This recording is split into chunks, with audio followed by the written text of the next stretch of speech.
Okay, welcome to my first video, painting some early war World War II French models that I picked up from local hobby shop. These are Senegalese tirailleurs. I don't know if I pronounced that properly. My French accent's not so good. And I thought these were really cool models, quite unique, I think. And yeah, I just thought I'd run through just some sort of little painting things I've done with them, because I've painted up, you can probably see just in the background there, almost the whole squad pretty quickly, and they look pretty decent. But this one is one I've had to do separately because there was a bit of a mispack, and Warlord Games, who make the models, have sent it out to me separately, so I sort of did the other lot of the batch, and I'm just going to go do this one. So I've kind of base coated it, and just to give you a couple of things as well, if you're painting early war French, something that was really confusing was how to do the uniforms, because this is my first time really ever doing anything like historically. I usually do like Warhammer and fantasy and Antares and things like that, and so I kind of felt like I had to make it more, I suppose, realistic in a way. And so the biggest thing is you look at him, like his greatcoat and his trousers that he's got on, they're all the same colour, and on everything that I looked at, it seemed to be the colours were different. In the Osprey, I picked up like a little Osprey book on it, on French stuff, and it was different again. So anyway, as a long story short, if you're painting them, the answer is simply that there is no consistent colour for their coats. It seems to be that some of them are about this colour, and this colour is Valio 70887. It says US olive drab on it, which you might think, okay, that's American, but apparently it's the closest colour match from the majority of uniforms. But some of them came out beige, some of them changed colour over time, and apparently in the real world they actually handed out different types of uniform in terms of different material, and so even so it's interchangeable. So essentially you're kind of not doing a bad thing by going with this colour. Right, cool. So what are we doing? I had a few little bits just to kind of tidy up on this thing. So like his helmet, and I'm painting his helmet Warg Flesh. It's a Citadel colour.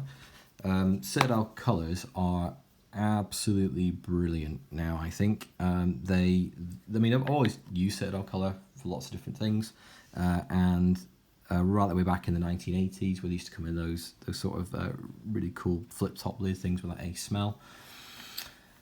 Oh, sorry, I should just say as well, you can't really see that.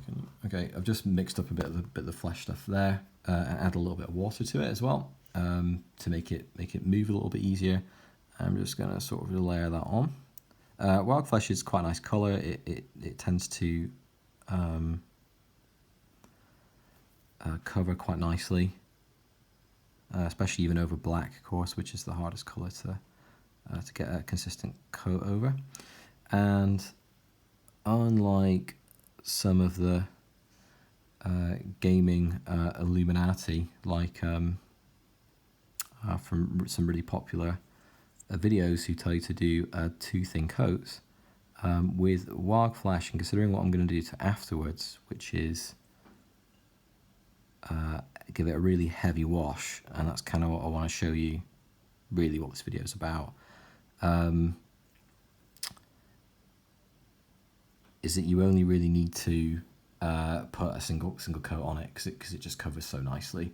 So having a look at that again, you can see there, this Warg Flesh is kind of like a Russian green, I think, from what I can tell. So with that was one of the last things I had to do, except for a little bit of metallics on his gun. And then once I've done that, I'm going to give it a really heavy wash of Agrax Earthshade. So most of my paints that I use are Citadel.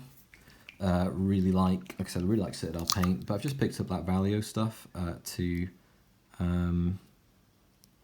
give it a bit of an experiment with, as it were, because I haven't really used it at all, really.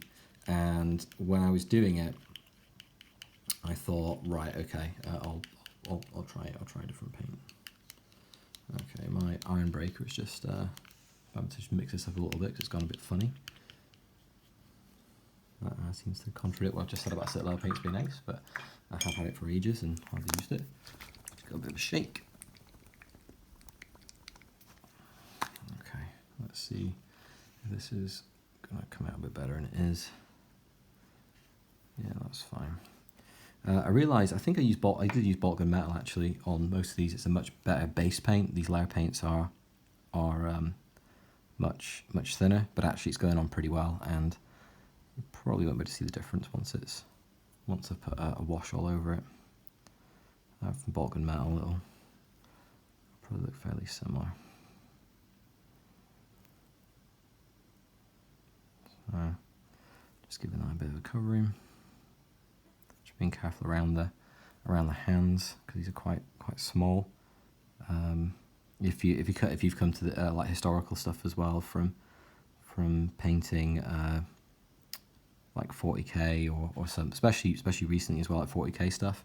40k stuff now is just like massive in comparison to things like this where it used to be. I mean, this is 28mm, but they're like so much bigger now, which is really cool. I mean, they've got loads of detail, but they also take ages to paint. So, you know, if you're a bit like me, and I suppose you've had your hand in the game for a while, but then like you've got real life considerations now, like family and career and stuff like that.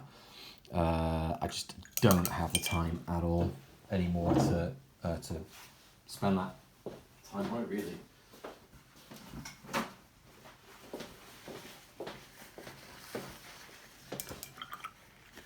Okay, cool. Right. Okay, so what I'll do is just whilst that's drying, I'll just show you some of the other dudes that I've done. This was like my first test one. Just zoom in on that so you can see it.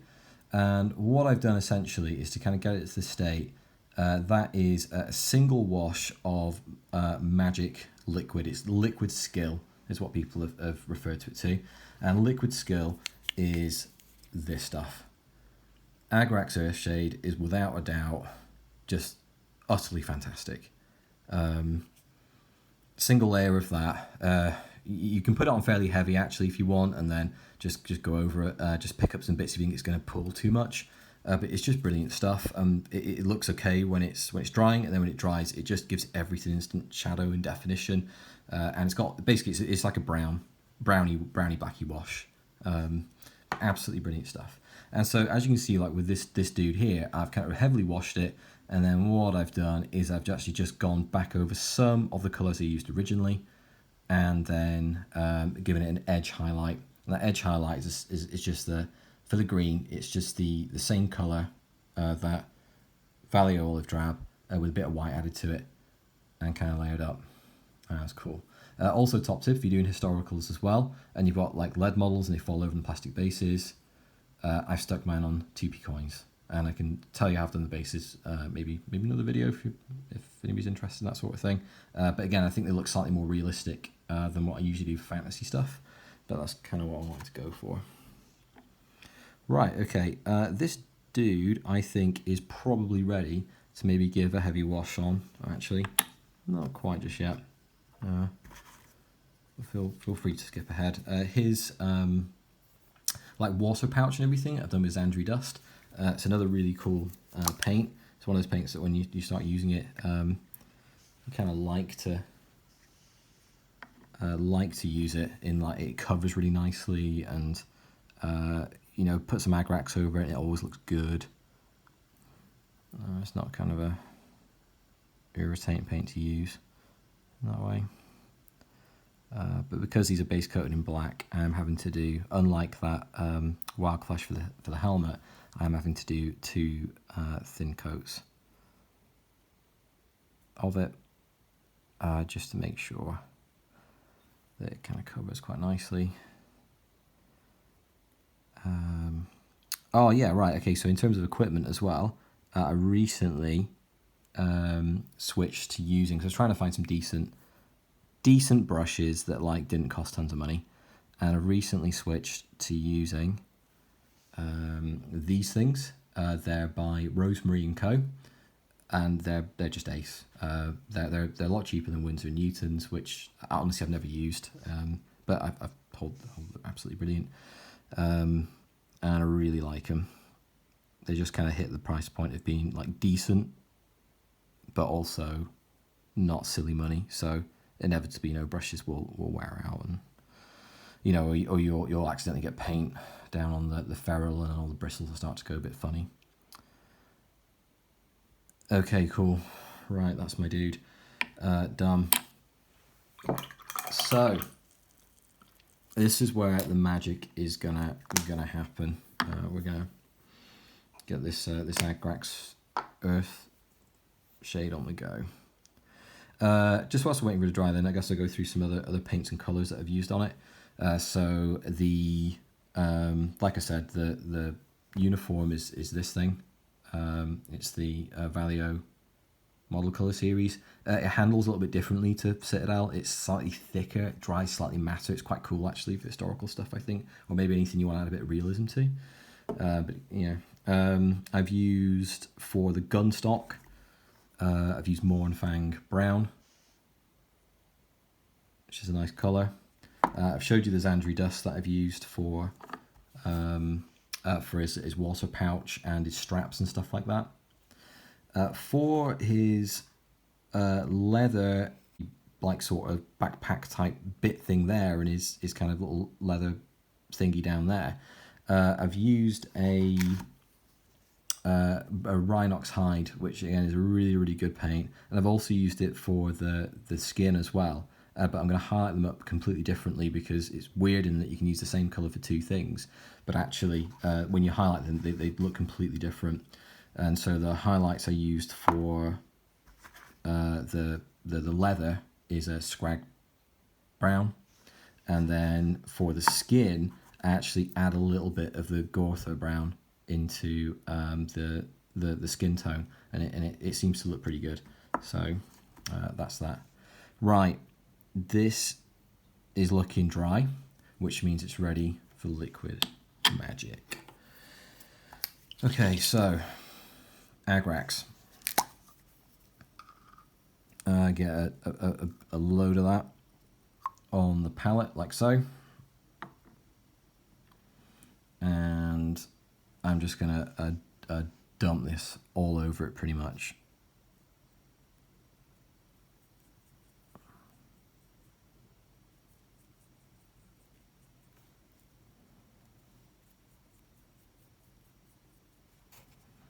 As you can see there, just really heavily putting this stuff on. This is a cool brush, by the way. It's a Citadel shade brush. I think it's the best brush they make. It's really versatile. You can do bases with it because it covers loads of area. It's actually pretty good for dry brushing as well. Let's pick up bits there. And this looks like it's gone on fairly heavy because I've just dumped it all over it. So I'm just gonna like push the brush onto there to take some off, and then as you put the brush on, it kind of soaks it up a little bit. But honestly, it's pretty good. I mean, just want to get in there as well. It's that kind of underskirt type bit there. All right, so he looks super glossy, but he won't for long.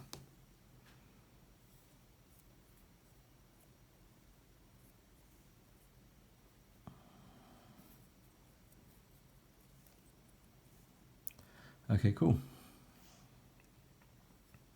And we'll come back when he's dry.